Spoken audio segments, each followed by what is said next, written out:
Corona संकट में मरीजों की बढ़ती तादाद की वजह से अस्पतालों में बेड की संख्या कम पड़ती जा रही है। ऐसे में गोरखपुर की एक बेटी ने अब बिहार और तेलंगाना सरकार के लिए पुआल, बगास और घास से बने बोर्ड से अस्पताल बनाने जा रही है। कोरोना वायरस के प्रकोप से हर रोज मरीजों की संख्या लगातार बढ़ती जा रही है।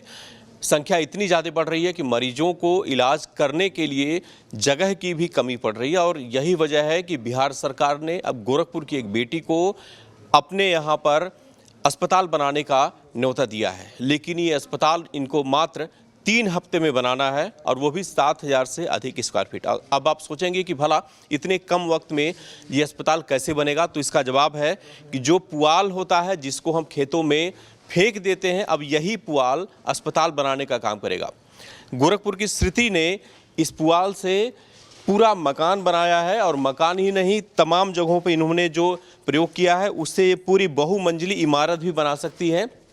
किस तरह से काम करता है और बिहार के अलावा कहां से इस कोरोना के संकट में इनको आमंत्रण मिल रहा है हॉस्पिटल और दूसरी चीज़ों को बनाने के लिए, बात करते हैं श्रुति से। श्रुति, किस तरह से आप इसको बनाते हैं और ये जो पुआल है, जो बगास है, वो कितना फायदेमंद है किसी भी मकान को बनाने के लिए? जी तो पहला जो आपका सवाल है कि ये जो स्ट्रक्चर होते हैं इसमें हम लोग कंक्रीट की जगह स्टील का इस्तेमाल करते हैं।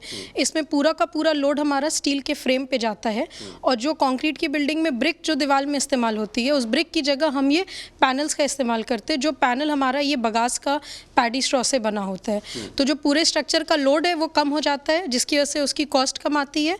दूसरा, जो इंसुलेशन होता है इसका, जो हम लोग की ईंटे की दीवार होती है जिसमें बिना पंखे के 4थे फ्लोर पे एसी के आप नहीं रह सकते, अगर अब ये पूरा बन जाता है तो आपका ये काफ़ी ठंडा रखता है। जैसे गांव में पुआल के जो छत पड़ते हैं उस जैसा ठंडक ये पूरी स्ट्रक्चर देती है। लेकिन ये स्ट्रक्चर कच्चा नहीं, पूरा परमानेंट होता है, जो आपका 30 साल 40 साल तक आप जब तक चाहें वो चल सकता है। जो बेस है उसमें वो पुआल है, बगास है, तो कितना ये ड्यूरेबल है और कितना जैसे आग लगती है अगर, या फिर ठंड में ये कितना टिकाऊ हो सकता है? तो जो हम लोग जब ये बोर्ड बनाते हैं तो इसमें 96% हमारा वेस्ट होता है क्रॉप का और 4% हम एक रेजिन डालते हैं एडेसिव उसको बांधने के लिए। वो दोनों मिल के जो है वो फायर प्रूफ, वाटर प्रूफ और टर्माइट प्रूफ, जैसे लकड़ी में अक्सर ये दिक्कत होती है कि टर्माइट प्रूफ नहीं होता है, ये आपका टर्माइट प्रूफ भी होता है। तो ये तीनों चीज़ जब वो कंप्रेस होकर उसकी स्ट्रेंथ और डेंसिटी बढ़ जाती है तो वो एक ईंटे की बराबर उसकी डेंसिटी होती है, जिस पे आप जैसे कोई चीज़ मार भी सकते हैं।